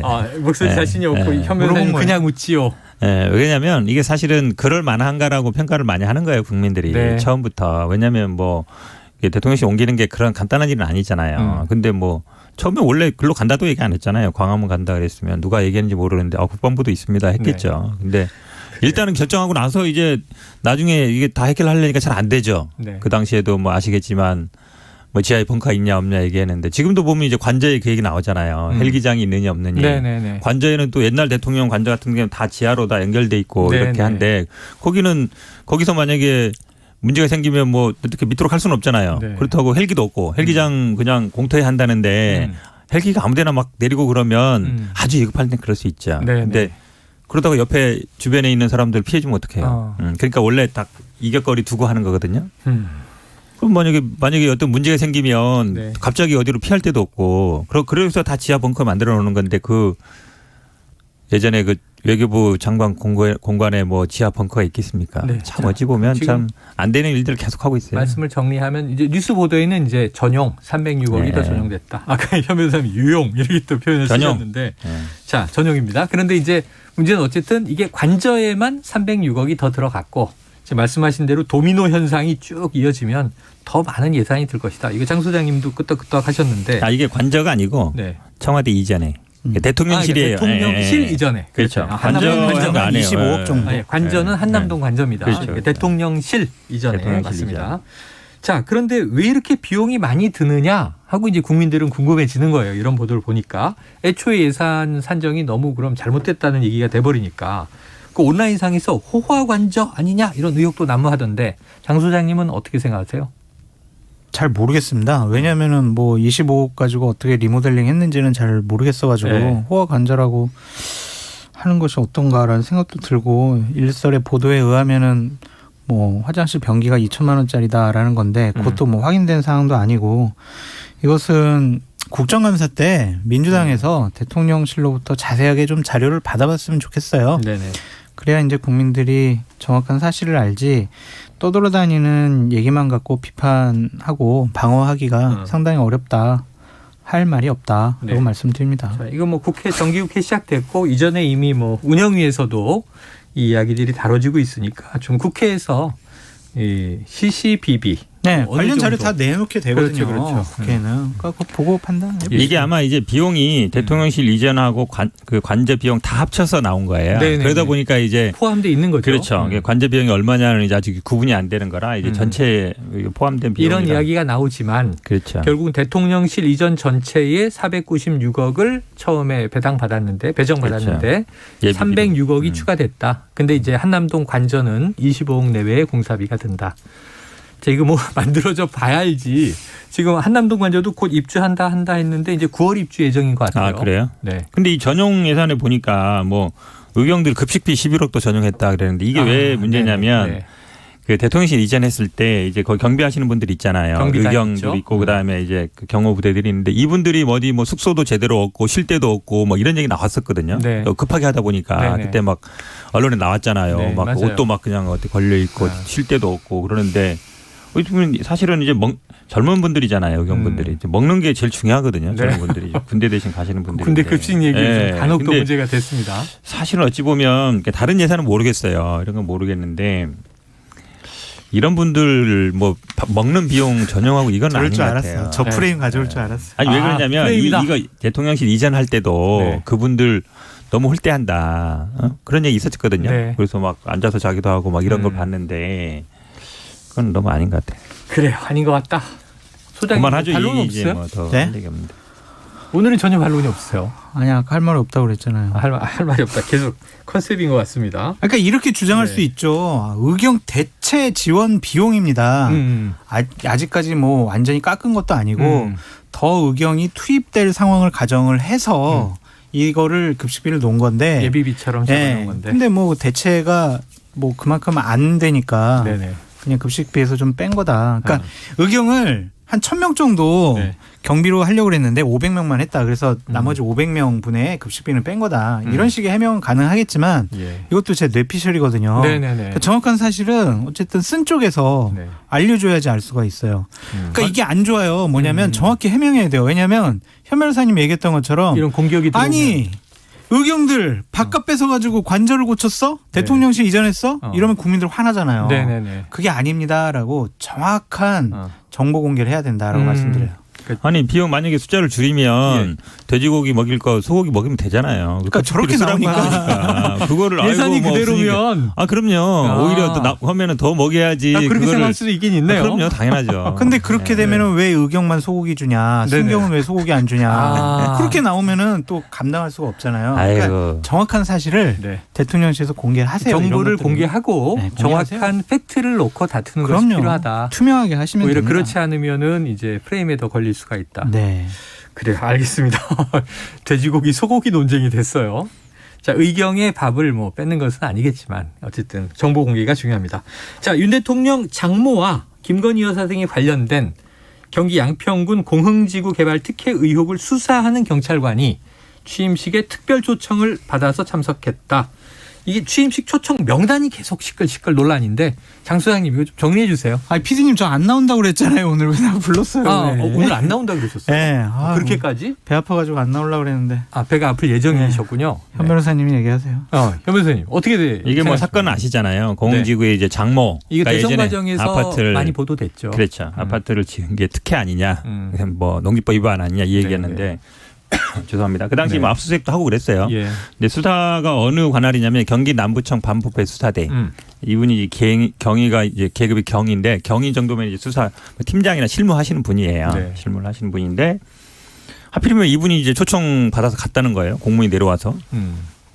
처음에는 뭐 청룡봉사상 4명 청룡봉사상에서 갔다 이랬는데 그러니까 다른 분들은 안 갔어요. 본인만 가고.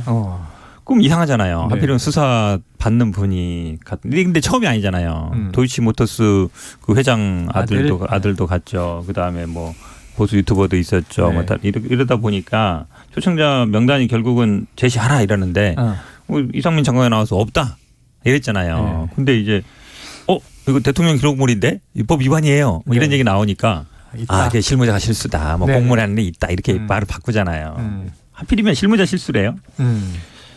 어찌 보면 이제 명단은 결국 나오게 돼 있어요. 언젠가는.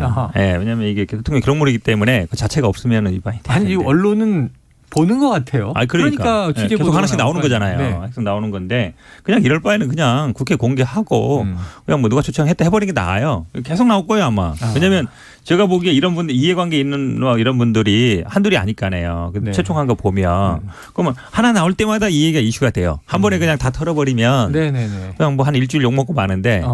그리고 한 건 나오면 욕 먹고 한 건 나오면 또 욕 먹고 계속 욕 먹는 거죠. 이거 이전에 뭐 살라미 전술이냐 뭐 이런 얘기를 했었는데 자 장 소장님 지금 제가 뭐 유튜브를 보고 있지는 않습니다만 많은 청취자분들이 응원하고 계신 것 같아요. 저를요? 힘을 내세요. 네. 말씀을 좀 하세요. 입을 여시오. 그러니까 이런 것들을 감출 필요는 없어요. 감추면은 더 이상하다고 국민들과 야당과 언론은 생각할 수밖에 없습니다. 김건희 여사와 관련된 문제 앞에만 서면 왜 이렇게 대통령실과 경찰과 검찰이 작아지는지 이해할 수가 없습니다. 공정과 상식을 기반으로 그 명분을 갖고 대통령에 당선이 되신 분이잖아요. 그러면 자기 가족들에 대해서는 보다 더 엄격한 잣대를 들이대야 된다. 그것을 다 투명하게 공개하고요. 잘못된 거 있으면 잘못했다라고 국민께 사죄하고요. 법적 처벌 받을 거 있으면 뭐 대통령 가족이라도 처벌받는 게 민주사회 아니겠습니까? 근데 더 나쁜 거는 어쨌든 감추고 잘못된 해명하고 해명이 계속 바뀌고 이런 것들은 안 좋아요. 그러니까 지금 대통령실이 개편이 되고 있잖아요. 좀 새롭게 유능한 참모들이 들어가서 이런 문제는 감춰봤자 우리에게 도움이 되지 않는다. 털건 털고 가자. 인정할 건 인정하자. 이런 태도와 자세를 보였으면 좋겠다라고 말씀드립니다. 저는 근데 쉽게 공개 못할 거라고 봐요. 왜냐하면 지난번에도 한겨레 보도에 나왔었잖아요. 그 장고증명서 위조했던 공범이 여사 추천으로 왔었다고. 그래서 보도가 나면서 이게 또 커진 건데 그럼 이런 분들이 제가 보기에 한둘이 아닐 거란 말이에요. 관련된 분들이 많잖아요. 사건이. 물론 뭐 어디까지 나올지 모르지만 제가 보기에는 뭐 다른 뭐 대학이라든지 아니면 본인이 뭐 활동했던 사람들 다 있을 거 아니에요. 우리가 그동안 문제가 됐던 분들이 쭉쭉 나올 텐데 그거 어떻게 감당하겠어요? 감당 못하죠. 감당 못한다. 그래서 공개 안 할 것이다. 공개하는 게 옳다. 공개 안 하는 것은 우리도 우리 스스로 뭔가 잘못되어 가고 있다, 잘못했다라는 것을 자인하는 것밖에 안 돼요. 예. 그래서 그냥 뭐 중요한 문제는 아니잖아요. 네네. 공개하지 왜 안 할까요? 자, 그럼 뭐 비슷한 문제인데 또 다를 수 있어요. 하나 여쭤볼게요. 예, 최근에 김건희 여사의 뭐 해외 순방대 장신구 착용했던 장신구 관련 논란입니다. 지인에게 빌렸다. 3점 중에 2점은 한 점은 소상공인에게 구매했다. 이런 얘기로 해명이 됐는데, 자, 이게 이제 국회 공방에서 문제가 됐습니다. 민주당이 이제 공격을 했죠. 그랬더니 이제 국민의힘 조은희 의원은 그렇다면 김정숙 여사의 의상과 액세서리 비용, 장신구 비용도 더 분명하게 밝혀라. 근데 이제 지난 정부 때는 민주당이 여당일 때 이 김정숙 여사에 대한 이런 뭐 옷값 공개 과한 공세다 했었는데 지금 벌어지는 논란은 어떻게 보세요? 대통령께서 말씀하셨죠, 연찬회에서. 더 이상 우리 문재인 정권 탓, 민주당 탓 하지 말자. 전임 정권 탓하지 말자고 했는데 조은희 의원은 그 얘기를 안 듣는 것 같습니다. 이건 징계 사유가 아닌가 라는 생각도 들고 네. 이러지 않았으면 좋겠어요. 이거는 뭐 김정숙 여사 의상, 액세서리 비용, 장신구 비용 밝힐 수 있으면 또 밝히는 게 맞죠. 네네. 그런데 우리 잘못을 물타기 하기 위해서 전임 정권까지 끌어들이는 것은 이제는 국민들이 좀 식상해할 것 같아요. 그래서 밝힐 것은 밝혔죠. 그러니까 이것도 저는 참모진들이 상당히 무능력하다고 생각이 들어요. 해명은요. 말이 바뀌면 안 돼요.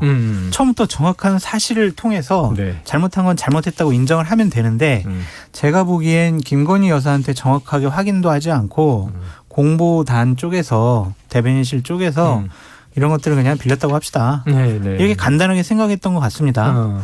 그런데 계속 야당에서 이 부분에서 문제 제기를 하니까 빌렸다고만 해서는 안 되겠구나 라고 생각을 했기 때문에 이런 해명이 나오는데 정확하게 해야죠. 그냥 김건희 여사한테 물어보고 이거 어떻게 된 겁니까? 정확히 사실을 파악을 하고 그런 다음에 사실대로 해명을 하면 된다라고 말씀을 드려요. 자꾸 감추거나 해명이 달라지거나 이것은 더 안 좋다라고 말씀드립니다. 사실대로 하면은 게 제일 간단하고 좋아요. 네네. 사실대로 만약에 했을 때는 문제가 될 수 있을 것 같으니까 그런 거 아니겠어요? 뇌피셜이에요 아무튼. 왜냐하면 이게 결국은 그때 막 언론에 보도보면 가격이 막 나왔잖아요. 워낙 고가더라고요. 1,600만 원이다. 저는 이런 거 우리 부인한테 못 사줘서 되게 죄송한데 아무튼 뭐 이게 금액들이 다 나왔잖아요. 대략. 그 대한민국 남편 99%가 죄송하죠. 그러니까, 그래요?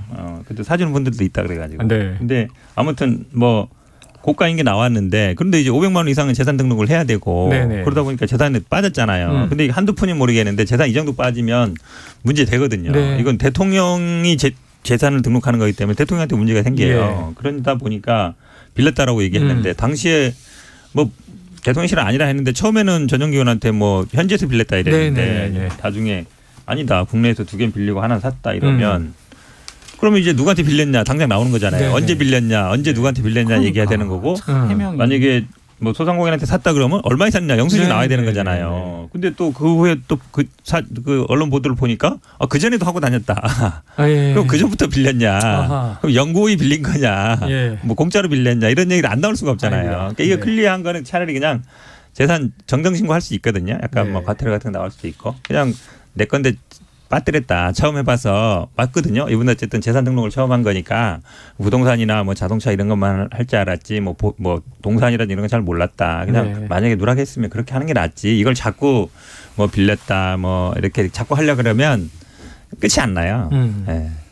김정숙 여사의 의상 비용이라든지 액세서리 비용에 대해서 국민의힘에서 막 밝히라라고 했을 때 비용 밝히라고 했을 때 민주당은 언급을 안 하거나 뭉개거나 그냥 왜 그런 거 가지고 문제 삼냐라고 얘기를 했어요. 네네. 그런 부분에 대해서 많은 국민들은 실망을 한 거였죠. 그것을 그대로 윤석열 정권에서 닮아갈 필요는 없다고 생각이 듭니다. 네네. 문제 제기를 해서 문제가 되면은 그대로 밝혀서 사과하고 문제가 안 된다면 더 투명하게 밝히고 그랬으면 좋겠어요. 그냥 너희들도 잘못했는데 왜 우리한테만 그래. 그런 식의 반응은 좋지 않다.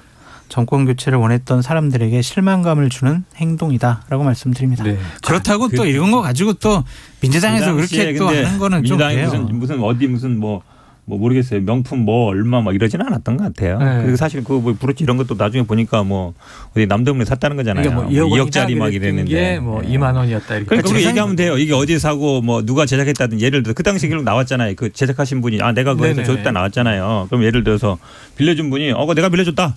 그리고 만약에 소상공인 어디 샀다 그러면 그 내가 팔았다든지 아니면 영수증 있다 이렇게 얘기하면 돼요. 그럼 클리어 되는 거예요. 아니, 재산 신고 안 한 것도 잘못이고 그런 거를 딱 보고 있다가 국회에서 문제 제기한 민주당 보좌진들의 능력도 칭찬을 할 수밖에 없긴 하지만 그렇다고 또 팔찌 가지고 그렇게 뭐 며칠 동안 얘기하고 그럴 건 아니잖아요. 자, 이제 이 코너 각설하고의 취지는 이제 여야 이슈를 균형 잡아 다루는 건데 오늘 장 소장님께서 뽑아오신 이 주제가 대통령실 칼바람, 대통령실 이야기인 것 같습니다. 국민의힘 쪽 이슈인데 그런데 요새 이 장 소장님이 땡벌 논평으로 장안의 화제다.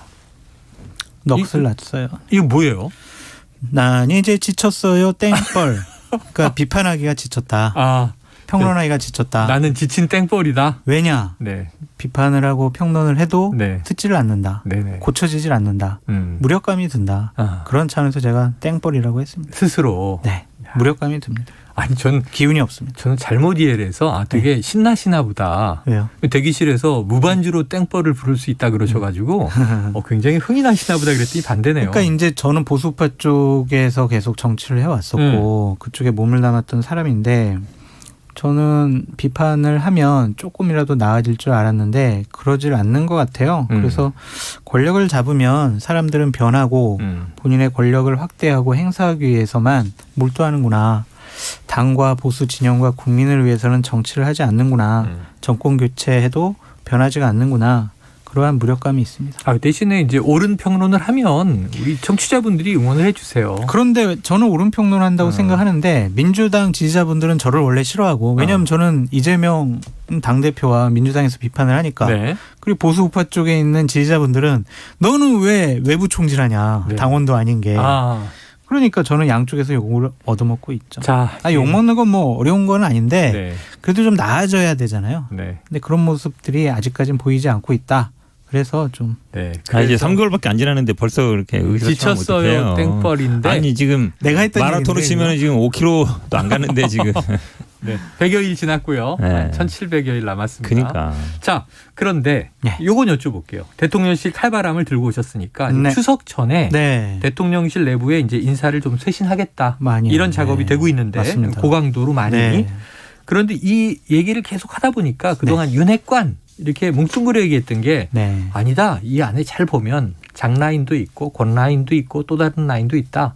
그래서 좀 분화되고 있다. 어찌 보면 이게 권핵관, 장핵관 뭐 이렇게 좀 나눠야 한다. 어느 라인이 정무 라인은 뭐 어느 쪽 라인인데 지금 칼을 맞고 있다더라. 이걸 한번 좀 정리해 주시면 지금 어떤 상황입니까? 대통령실 그러니까 대통령을 따르고 있는 국민의힘의 관계자들을 통칭해서 윤핵관, 윤석열 핵심 관계자들 이런 식으로 얘기를 하잖아요. 그 핵심 관계자의 양대 거두가 한 명은 권성동 원내대표 겸 비대위원장 직무대행 한 분은 장제원 의원인데 대통령실에서 현재 보이는 분위기 움직임 대통령실의 개편 여러 가지 나오는 정보들을 종합을 해보면 이분들과도 멀리하겠다. 대통령께서 윤핵관과 함께 앞으로 정치를 해나가지 않을 생각인 것 같다. 그런 흔적들이 많이 보입니다. 그래요. 그것이 결국에는 대통령실의 인적 개편으로 증명이 되는 것이고 장제원, 권성동 의원의 라인을 통해서 대통령실에서 근무하고 있었던 비서관들과 행정관들이 이미 많이 나갔고 또 추석 전에는 대략 많게는 80명까지도 정리될 수 있다. 그래서 새로운 사람들로 채워서 윤석열 대통령 직할 체제를 구축하려고 하는 것이 아니냐. 그런 분석들이 나오고 있습니다. 그런데 윤 대통령이 지금 우리가 정치 신인 사실은 이제 대선에서 결국 승리해서 대통령 자리에까지 올랐습니다만 이게 대선 도전 선언하기 뭐 전후 검찰총장 그만두고 정치 입문 1년여잖아요. 그리고 바로 대통령인데 그럼 지금 정치권 라인들을 배제하면 말씀하신 새로운 자리를 채운다. 그러다 보니까 이게 일종의 또 검 라인으로 채워지나 검찰 출신들 이런 이제 의혹이 제기되던데 현 변호사님 어떻게 보십니까?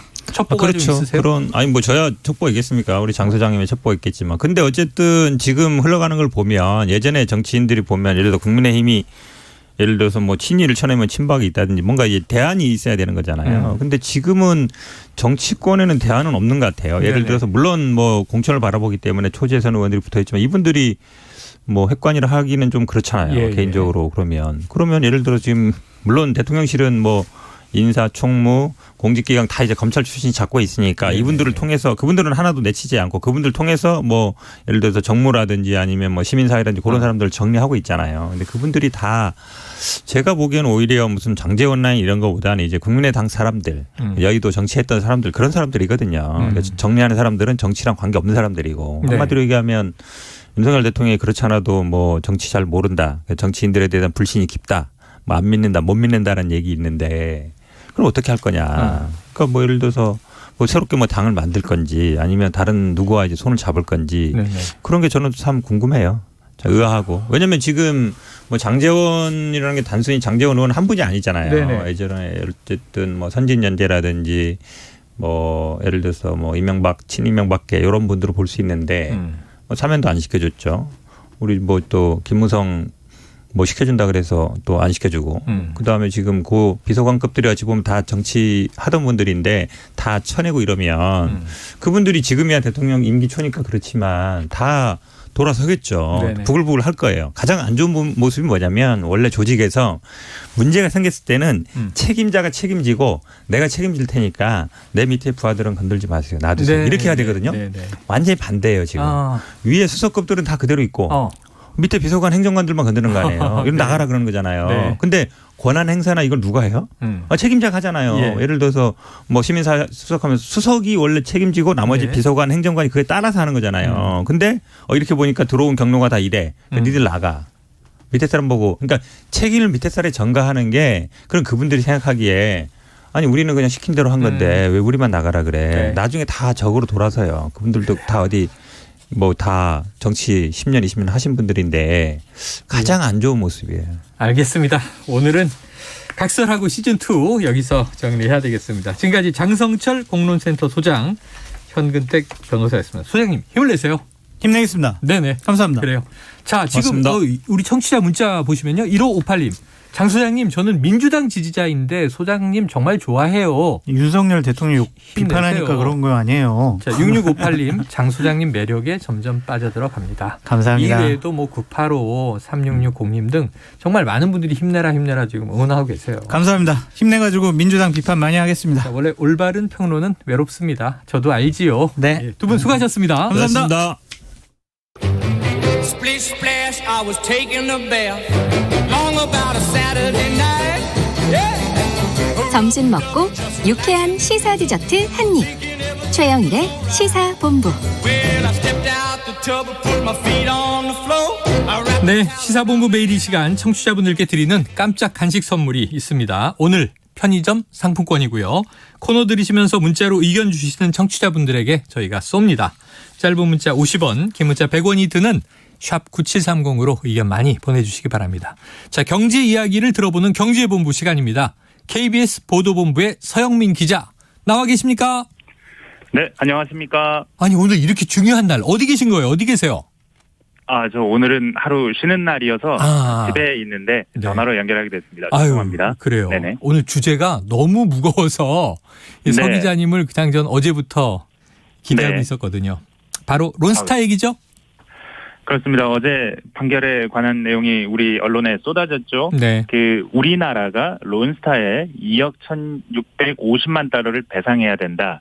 이게 얼마인지는 환율을 감안해야 되는데 2,800억 원이라고도 하고 2,900억 원이 좀 넘는다고도 하는데 여기에 이자까지 더해야 되기 때문에 3,000억 원이 좀 넘는 금액이 될 것 같습니다. 네. 왜 이 금액이 됐냐? 사실은 이게 전체 론스타가 소송을 건 금액이 5%가 안 되니 적은 금액 아니냐 하는 얘기가 있었는데 뭐 요거부터 간단하게 정리를 하자면 우선 일단 론스타가 그 소송을 건 금액은 6조 원입니다만 이 재판이 진행될 수 있었던 것은 2011년에 체결된 한 벨기에 룩셈부르크 투자 보장 협정 발효됐던 요 이후의 사건만을 다루기 때문에 네, 그 론스타가 문제 제기한 것들 중에 금액이 큰 것들은 HSBC에 대한 매각 과정에서의 그 매각 지연에 네. 대한 한국 정부의 책임, 요건 2007년에서 8년 네. 문제입니다.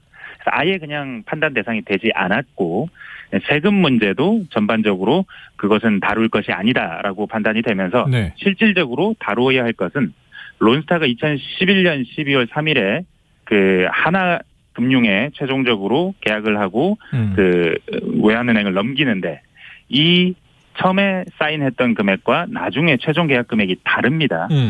한 7, 8천억 정도 차이가 나는데 네. 중간에 배당금 받아간 걸 빼면 이 정도의 손해가 났으니 그러니까 한 4,300억 원 정도의 네. 손해가 났으니 요거를 배상해달라라고 했는데 거기에 대해서 이번에 재판부가 이 바로 그 부분 그 외환은행을 하나은행에 넘길 때 매각이 지연되면서 론스타에 발생한 손해의 절반이 한국 정부의 책임이니 배상하라라고 해서 이번에 전체 그 판결 금액이 그렇게 정해졌습니다. 그렇게 본다면 론스타가 건 금액은 뭐 한 5% 안 되는 종류의 네네네. 돈만 주면 됐으니 이게 큰 돈이 아닐 수 있지만 실제로 살펴보면은 한 그 쟁점이 된 부분에서는 절반 정도는 네네네. 한국 정부가 진 겁니다. 그래요. 자, 아주 네. 칼정리를 잘 해주셔서 네. 이 소송의 결론 내용은 이해가 됐고요. 자, 네. 그런데 이 론스타 사건의 결론 지금 정리해 주셨지만 책임질 사람들 그리고 미스터리가 남아요. 지금 일단은 요거 한번 좀 여쭤볼게요. 이 6조 원을 배상할 뻔했는데 내놓으라 요구를 받았는데 이 뭐 네. 5%안 되는 금액으로 이제 마무리가 된다면 요거 네. 선방한 거 아니냐, 선방 이 얘기가 나와서 어떻게 보십니까? 사실은 그 저희 KBS는 이 론스타 문제를 상당히 오랜 기간, 장기간 추적해서 보도하면서 요 소송에 대해서도 정리를 한번 한 적이 있습니다. 네네. 리포트를 뉴스를 보신 분들은 기억하시겠지만 그때 당시에는 환율상 한 5조 원이라고 했는데 네. 5조 원 가운데 실제로 쟁점이 되는 것은 한 7, 8천억 원이다. 그래서 이 부분에 대해서 얼마를 이겼는지 졌는지를 네네. 보면 된다라고 네. 저희가 정리를 해드린 적이 있습니다. 그 금액에 대비하면 한 3분의 1 정도죠. 그런데도 불구하고 여튼 거의 1조 원 정도 질 수 있다는 불안감이 있었는데 그렇게 되지 않았으니 선방이다라고 네. 하는 시각이 하나 있습니다. 예. 그리고 어제 한동훈 그 법무부 장관도 그런 어느 정도는 한국 정부가 받아들이기는 어렵지만 그래도 꽤 나쁘지 않은 결과를 얻었다라고 설명했는데 네. 이 판결의 핵심적인 한국 정부가 무엇을 잘못했느냐에 대해서 살펴본다면 이게 선방인지 아닌지에 대해서 어떤 시각이 갈리는지 알게 됩니다. 네네. 매각 가격이 떨어질 때까지 승인을 미룬 게 한국 정부가 공평의 의무를 위반한 것이다. 라는 것에 대해서 책임을 인정한 건데 사실은 절반밖에 인정되지 않은 이유는 네네. 바로 여기 윤석열 대통령과 한동훈 당시 검사의 어떤 영웅 서사가 담겨 있습니다. 검사 시절에? 네. 네. 왜냐하면 이게 그 절반의 책임이 론스타에 있다고 한 것은 그 론스타가 그 외환 카드를 인수하는 과정에서 무리를 했기 때문에 그것 때문에 우리 정부의 심판을 받습니다. 유혜원 당시 론스타 코리아 대표가 구속이 되고요.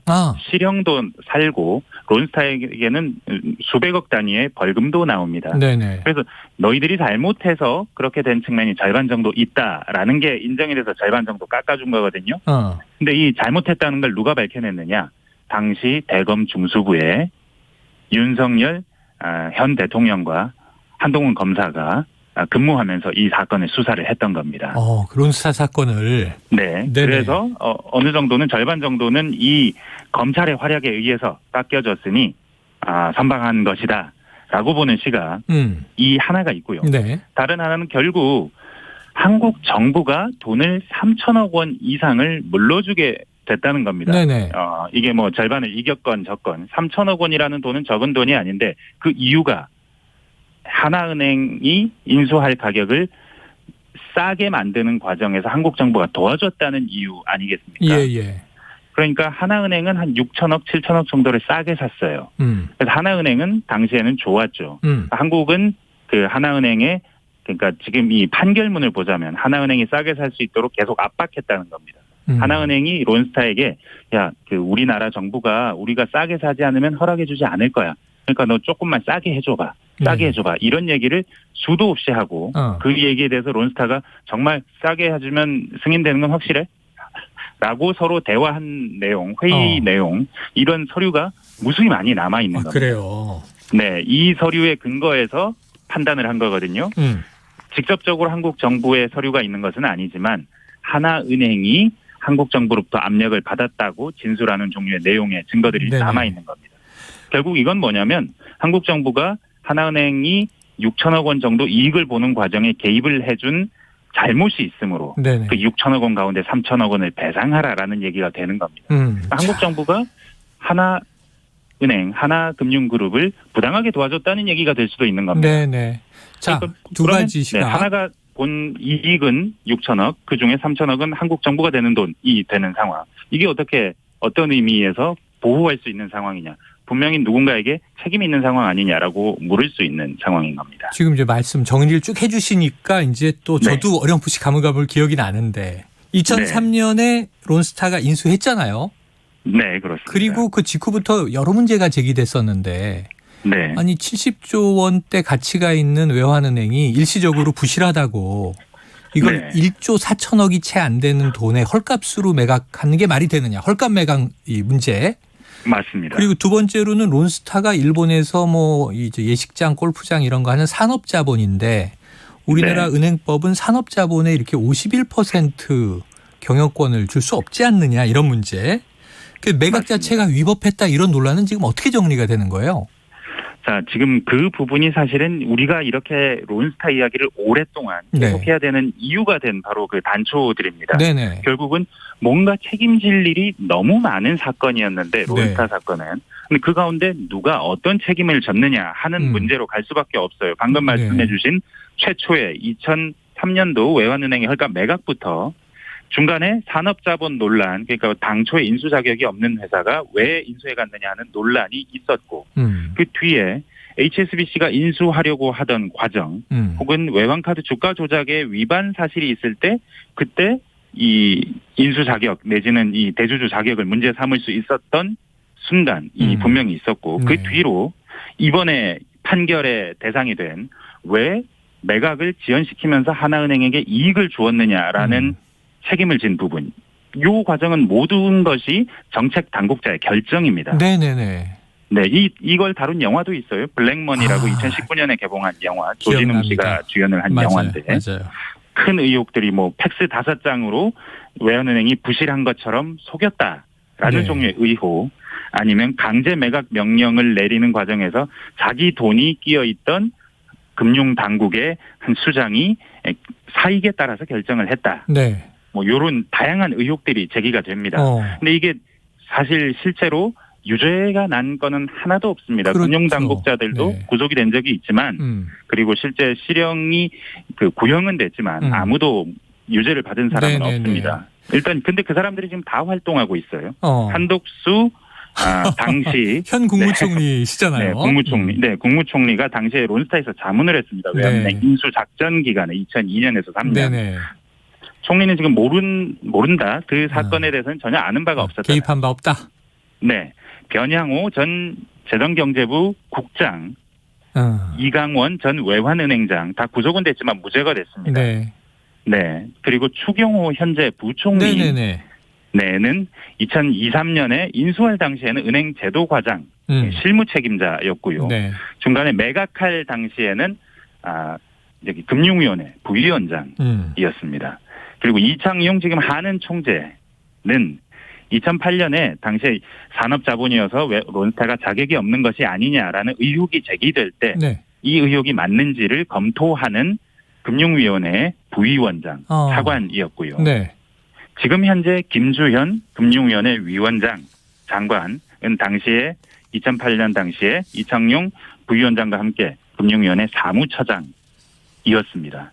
그리고 사실 국회의장 김진표 민주당 의원이신데 이분은 2002년 3년 사이에 당시 경제부총리였습니다. 아니 지금 정부의 경제 라인은 다 지금 말씀하신 걸 보면 론 핵관이네요. 네. 론스타 핵심 관계자들이고. 그렇습니다. 야당 관계자들도 네. 뭐 피할 수 없는 사람들도 꽤 있고 그리고 론스타와 관련되어 있던 경제 관료들이 상당히 많이 현 정부에 포진이 돼 있습니다. 그러면 이게 오늘 하루 다 끝날 것 같지 않은데 한 30초 남았는데요. 네. 지금 이 영화 블랙머니에도 제기됐던 지금 이 인물들과 네. 관련된 남아있는 미스테리 뭐가 풀려야 되나요? 론스타의 시드머니 자금이 대체 누구 돈이냐? 아하. 혹시 검은 머리 한국인 돈이 아니냐? 네. 근데 이건 지금 파헤치려고 했지만 우리나라의 예. 많은 언론들도 파헤치려고 했지만 진실을 알 수 없게 됐습니다.